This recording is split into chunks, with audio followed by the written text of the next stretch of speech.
ayam itu. Jadi ya memang yang makan itu akhirnya. Tapi dulu itu aneh diistilahkan dimakan penunggunya. Kalimat penunggu itu apa ya gak jelas, apa dengan tanda petik apa penunggu betul gak jelas. Wali-wali datang tidak mengkafirkan itu tapi terus dirubah jadi sedekah ke tetangga-tetangga. Jadi kultur itu enggak dilawan tapi cukup diubah. Jadi makan di demit menjadi sedekah ke tetangga. Nah, cerita kurban juga seperti itu. Dulu tokoh-tokoh Quraisy penunggu Ka'bah itu dulu sudah ndak tauhid, sudah musyrik kalau dalam bahasa agama. Itu di mana-mana termasuk kebutuhan pokok manusia itu kalau kumpul-kumpul itu makan-makan. Itu mulai dulu. Terus korbannya itu ya pasti perempuan mulai dulu. Jadi hanya bagian masak, boleh makan nanti ngenteni luwian itu, ngenteni bekas-bekasnya. Sehingga yang nyortir Abu Jahal CS itu. Jadi yang kurban harus hewannya bagus, spesial, bahkan nggak boleh dikawinkan. Hewan yang mau dikorbankan itu nggak boleh dikawinkan, nggak boleh pernah dikendarai, nggak boleh pernah dipakai bajak sawah dan sebagainya. Semuanya serba spesial. Nanti dikorbankan di Ka'bah. Yang dijual Ka'bah. Nah pertanyaannya Ka'bah ini nggak pemakan daging. Yang untung ya ketua-ketuanya ini. Karena Ka'bah tidak doyan daging. Dan itu ya di atas namakan Allah. Ini demi taqarrub ila Allah, demi itu. Sehingga mereka bilang wa qalu hadhihi an'amu wa harsun hijrul la yat'amuha illa man nasa'u bisamihim. Ini hewan korban harus spesial dan yang berhak makan hanya orang-orang spesial, yaitu para penunggu Ka'bah, para sadanatul bait. Tapi karena mereka sudah tidak benar, tidak jujur, Islam mau merubah tradisi itu. Tapi kalau tradisi itu dirubah, maka Islam akan terkenal pelit karena dari acara makan-makan menjadi tidak ada makan-makan. Jadi kadang kebenaran itu harus diganti dengan sesuatu yang tidak ekstrim karena tadi dari acara makan-makan menjadi sama sekali nggak makan-makan. Maka terus diganti oleh Islam dengan kalimat udhiyah, dengan kata kurban. Nah, kenapa itu harus terjadi? Karena kurban itu sebetulnya syariatnya Nabi Ibrahim, di mana orang Mekah itu memang turunan Nabi Ibrahim. Sehingga sisa-sisa makan-makannya masih. Cuma mulai ada melenceng, ada sesajen, ada khurafat, ada bid'ah. Kemudian itu mulai masalah. Terus Rasulullah Muhammad SAW datang ingin benahi itu. Tapi yang dibenahi adalah menghilangkan kemusyrikannya, bukan makan-makannya. Akhirnya diganti oleh udhiyah.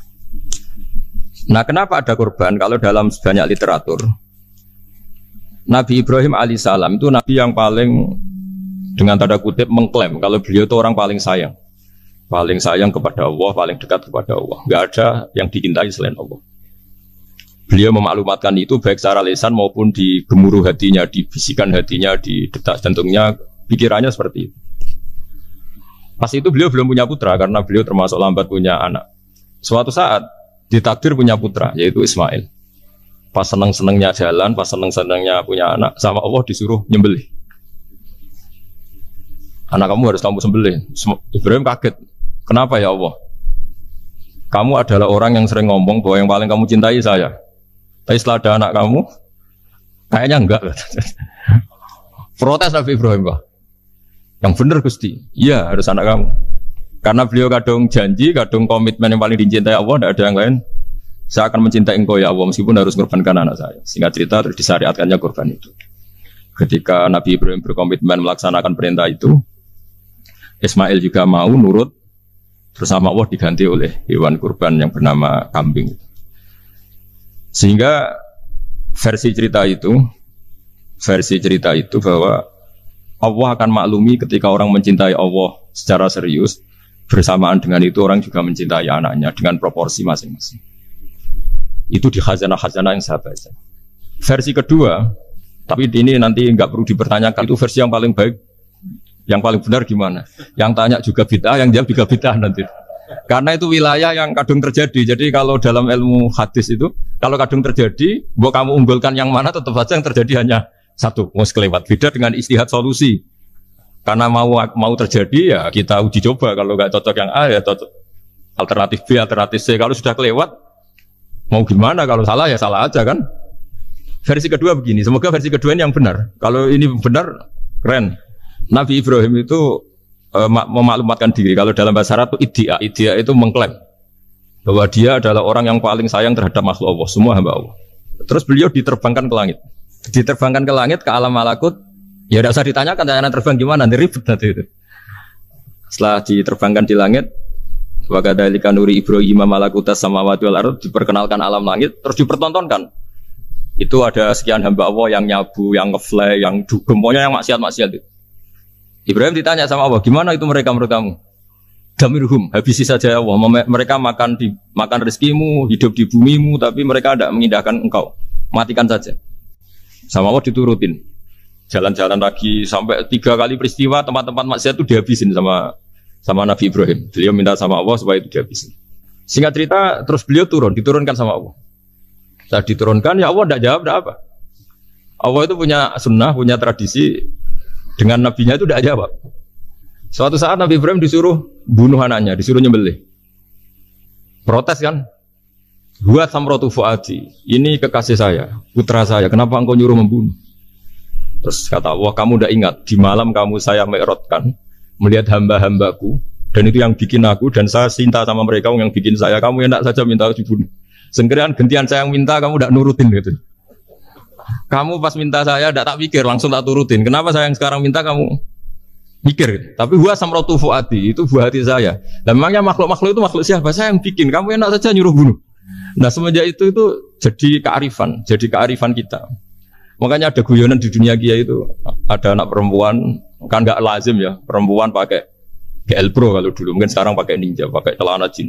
Sopo, wong luput suwo. Siapa itu perempuan kok gitu? Ini ponakane jenengan Mbah, astagfirullah, muga-muga pangeran nyepuro. Jadi langsung rubah dari maksudkan menjadi ndak karena keluarga. Nah jangan-jangan kebencian kita pada maksiat itu oke, kita wajib benci maksiat, tapi tetap ada catatannya. Plus yang maksiat itu tidak orang yang terkait dengan kita. Coba kalau yang maksiat itu orang yang terkait dengan kita, itu anak kita, ponakan kita, mungkin istri kita, paling mintanya ya Allah ampuni. Sama-sama maksiat, yang satu minta dihabisin, yang satu kita minta diampuni. Fair gak kita sebagai manusia?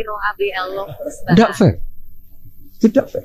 Makanya kalau ada guyonan, ada supir salah dimarahin, pasti supir ini belum pegang rahasia. Tapi kalau sudah pegang kartu, si majikannya punya apalah gitu, simpanan gitu, wah ini pegang, berani marah gak tuh? Jadi itu guyonan kiai. Makanya jadi manusia itu gak pernah adil sebenarnya. Makanya Allah pernah mensifati manusia itu wa kanal insanu zaluman jahula. Manusia itu sangat zalim dan sangat bodoh. Kalau misalnya jenengan tanya, orang soleh pun itu gimana? Orang soleh asal manusia tidak nabi, itu ya mesti ada zalimnya. Makanya kalau dalam kitab Hikam diterangkan, kitab Hikam itu kitab yang olah manusia. Itu menyebut begini, manusia itu siapa? Dijawab, manusia itu mangkanat mahasinuhu masawiyah. Orang yang ketika baik saja salah, apalagi ketika salah. Kita misalnya punya toko laris itu, doanya mustajab laris, pembelinya banyak, kualitasnya bagus. Pasti ada toko sekeliling yang megap-megap karena orang sekarang ke kamu kan itu. Sehingga orang supaya terus merasa salah. Rabbana dzalamna anfusana. Meskipun kita sedang benar pun, saya termasuk kiai yang kalau ngelepas haji, mungkin yang haji itu mangkel. Karena saya tidak pernah muji-muji haji, meskipun saya melepas orang haji. Umumnya kiai kalau ada orang haji kan dilepas haji mabrur, tidak ada lain balasan kecuali surga. Saya itu karena pernah kecil, pernah dengerin masyarakat. Itu ngenes ketika si kiai pidato tadi ternyata ngenes. Ngenesnya seakan-akan surga itu hanya milik yang haji. Anak kaya kula sepudi Gus kula ora kelar kaji. Semenjak itu setelah saya jadi kiai ya dendam juga. Akhirnya setelah saya jadi kiai kalau